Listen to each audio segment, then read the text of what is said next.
అరే నీకు ఒకటి తెలుసా, పక్కింటి పంకజం వాళ్ళు మాట్లాడుకుంటున్నారు, ఊరి చివరంట నిధులు దొరుకుతున్నాయంట. వెళ్దామా? పదా వెళ్దాం. అరే మనము నిధులు ఎక్కువ దొరికితే ఇద్దరం సగం సగం చేసుకున్నాం. ఇదిగో ఇక్కడే అనుకుంటారా? చూద్దాం.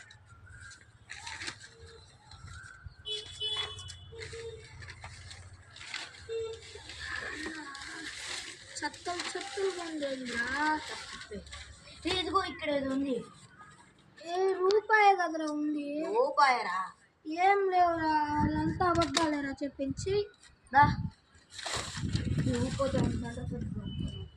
సరే ఇద్దరం సగం సగం చేసుకుందాం ఈ రూపాయి. ఏం చేద్దాం, ఎన్నో ఆశలు పడి వచ్చాం. నాకు ఒక ఐడియా వచ్చిందిరా. ఏంటిదిరా? Wait for next part.